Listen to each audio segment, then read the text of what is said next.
ಸುಮಾರು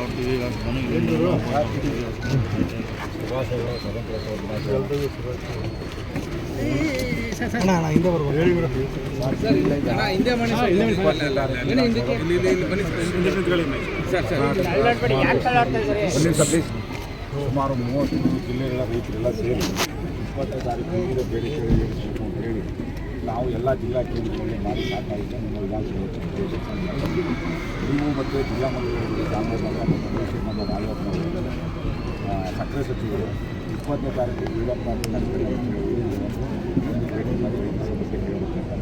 ರಾಜ್ಯದಿಂದ ನೀವು ಬರಬೇಕು, ನಮ್ಮ ಜಿಲ್ಲೆಯಿಂದ ಬರ್ತೀವಲ್ಲ, ನೀವು ಬನ್ನಿ ಮುಖ್ಯಮಂತ್ರಿ ಗಮನ ಇದೆ. ಜೊತೆಗೆ ಈಗ ನಮ್ಮಲ್ಲಿ ಒಂದು ಐಸ್ ಕ್ರೀಮ್ ಘಟಕ ಮಾಡಬೇಕು ಅಂತೇಳಿ ನಮ್ಮ ಜಿಲ್ಲಾಡಳಿತ ಭಾಳಷ್ಟು ಜಾಮೂಲ್ನವ್ರು ಮಾಡ್ತಾಯಿದ್ದಾರೆ. ನಿಮ್ಮ ಜಿಲ್ಲಾಡಳಿತದಲ್ಲಿ ನಿನ್ನೆ ಅದು ವಿಚಾರ ಚರ್ಚೆಗೆ ಬಂದು ಅಜೆಂಡಾದಲ್ಲಿ ಬಂದು ಏನು ತೀರ್ಮಾನ ಇದೆ ನಮಗೆ ಈಗ ಚಾಮರಾಜನಗರದ ಅಭಿವೃದ್ಧಿ ವಿಚಾರದಲ್ಲಿ ನೀವು ಜಿಲ್ಲಾಡಳಿತ ಇರ್ತಕ್ಕಂಥದ್ದಲ್ಲಿ ಜಾಮೂಲ್ ಘಟಕವನ್ನು ಮಾಡಬೇಕು ಅಂತ ಹೇಳಿ ನಮಗೆ ಯಾಕೆ ಅಂತ ಹೇಳಿದ್ರೆ ಮಾಡಲೇಬೇಕು.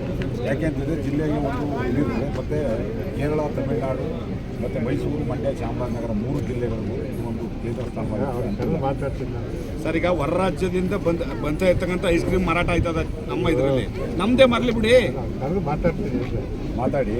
ಆಮೇಲೆ ವಿದ್ಯುತ್ತು ಸ್ಮಾರ್ಟ್ ಮೀಟರ್ ಆಗ್ತಕ್ಕಂಥದ್ದು ಕೈ ಬಿಡಬೇಕು.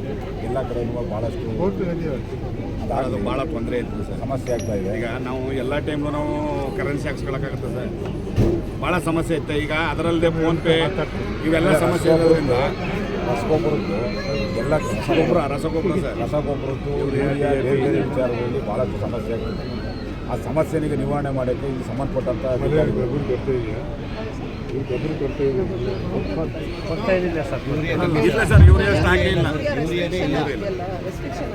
ನಮ್ಮ ಜಿಲ್ಲೆಯಲ್ಲೇ ನಂಜನಗೂಡಲ್ಲಿ ಕೂಡ ಒಂದು ಕಡೆ ಸೀಜ್ ಮಾಡಿದ್ದೀವಿ, ನಾವೇ ದಾಳಿ ಮಾಡಿ.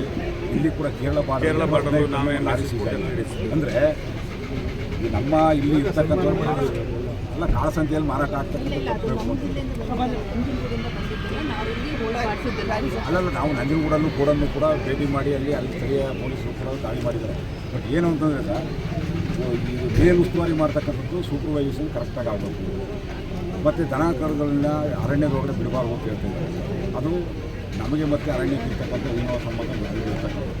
ಆ ಕಾರಣಕ್ಕೆ ಅದು ಸಮಸ್ಯೆ ಆಗಬಾರ್ದು. ಆಮೇಲೆ ಪ್ರಸಕ್ತ ಸಾಲಿಗೆ 4,500 ರೂಪಾಯಿ ಕಬ್ಬು ನಿಗದಿ ಆಗಬೇಕು ಅಂತೇಳಿ ಕೂಡ ಮುಖ್ಯವಾಗಿ ಕಾರ್ಖಾನೆ ಮುಂದೆ ಮೊನ್ನೆ ನಾವೇ ಚೆಕ್ ಮಾಡಿಸಿದ್ದೀವಿ. ತೂಕದಲ್ಲಿ ಒಂದು ಲಾರಿಗೆ 150-200 kg ವ್ಯತ್ಯಾಸ, 280 kg ಡಿಫ್ರೆನ್ಸ್.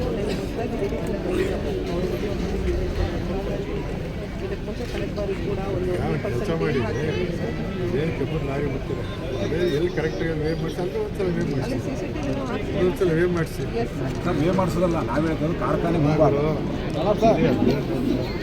ಹಾಕಿ ಅಂತ ಹೇಳೋದು. ನಾನು ಹೇಳೋದು ಎಲ್ಲಿ ಕರೆಕ್ಟಾಗಿದೆ ವೇ ಮಾಡಿಸಿ ಮೋಸ ಮಾಡ್ತೀವಿ ಅಂತ ಮಾಡಿಸ್ಕೊಂಡು ಹೋಗಿದ್ದೀವಿ ಸರ್. ಗೊತ್ತಾದಕ್ಕೆ ನಾವು ಒಳಗಡೆ ಆದೇಶ ಮಾಡಿ ಮೇಡಮ್ ಎಲ್ಲರೂ ಹೇಳಿದ್ರು ನಮಗೆ ಜಿಲ್ಲಾಧಿಕಾರಿಗಳು 8 ಲೋಡ್ ಕಬ್ಬು ತಗೊಂಡೋಗಿರ್ತಕ್ಕಂಥದ್ದಕ್ಕೆ 1,200 kg ವ್ಯತ್ಯಾಸ ಬಂದು ಅದರಲ್ಲಿ ಅವನು ನನಗೆ ಬೇಕು ಅಂತ ಕಳೆದು 850 kg ಕಬ್ಬು ವ್ಯತ್ಯಾಸ ಬಂತು. ಆಮೇಲೆ ಅಲ್ಲಿ ನಾವು ಹೋದಾಗ ಕಸ ಕೋರಿದ್ರು ಸರ್. ಯಾಕೆ ಕೋರ್ತಾ ಇದ್ದೀರಿ ನೀವು, ಒಳಗಡೆ ಏನೋ ಮಿಸ್ಗೈಡ್ ಮಾಡಿದ್ರಿ ಅಂತಲೇ ಹೇಳಿದೆ ನಾನು. ಅದೆಲ್ಲ ವಿಡಿಯೋ ಮಾಡಿದ್ದೀವಿ ನಾವು. 950 ಕೋಟಿ ರೂಪಾಯಿ 700 ಸರ್ಕಾರ ಕೊಡಬೇಕಾಗಿಲ್ಲ, ಟ್ರ್ಯಾಕ್ಟರ್ ಕೊಡಬೇಕು. ಆಮೇಲೆ ಬ್ಯಾಂಕ್ಗಳಲ್ಲಿ ಸರ್ ಚಿನ್ನ ಮತ್ತು ನಾವು ಬೆಳೆ ಸಾಲ ತಗೊಂಡು ರಿನ್ಯೂವಲ್ ಮಾಡಬೇಕಾದ್ರೆ ಅಸಲು ಬಡ್ಡಿ 2 ಕಟ್ಟಿ 2 ಕೇಳ್ತು ಅಂತ ಹೇಳಿದ್ರೆ ಚಿನ್ನಕ್ಕೆ ಅವ್ರ ಕಡೆ ಸೆಕ್ಯೂರಿಟಿ ಒಳಗಡೆ ಚಿನ್ನ ಇರುತ್ತೆ. ಬಡ್ಡಿ ತೊಗೊಂಡು ರಿನ್ಯೂವಲ್ ಮಾಡ್ತಕ್ಕಂಥ ಸರಿ. ಬಟ್ ಈ ಬದಲಾವಣೆ ಮಾನದಂಡ ಮಾಡಿರ್ತಕ್ಕಂಥ ಸರಿ ಇಲ್ಲ. ಆಮೇಲೆ ಮೇಡಮ್ RBI ಮಾಡ್ತು. ಈಗ RBI ಮಾಡಿದಂಥ ಸಂದರ್ಭದಲ್ಲಿ ಅಸಲು ಬಡ್ಡಿ 2 ಕಟ್ಟಕ್ಕಾಗಲ್ಲ ರೈತ. ಹಾಗೇನಾಯ್ತಂದರೆ ಮತ್ತೆ ತಗೊಳಕತ್ತಾರೆ.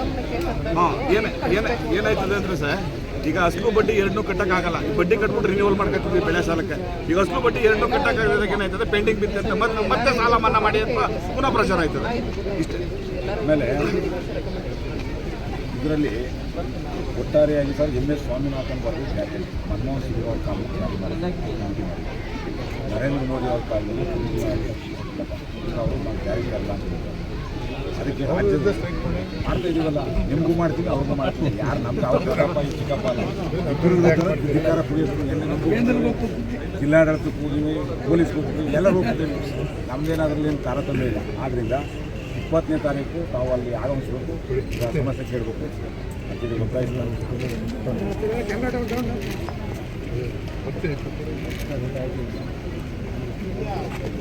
Okay sir.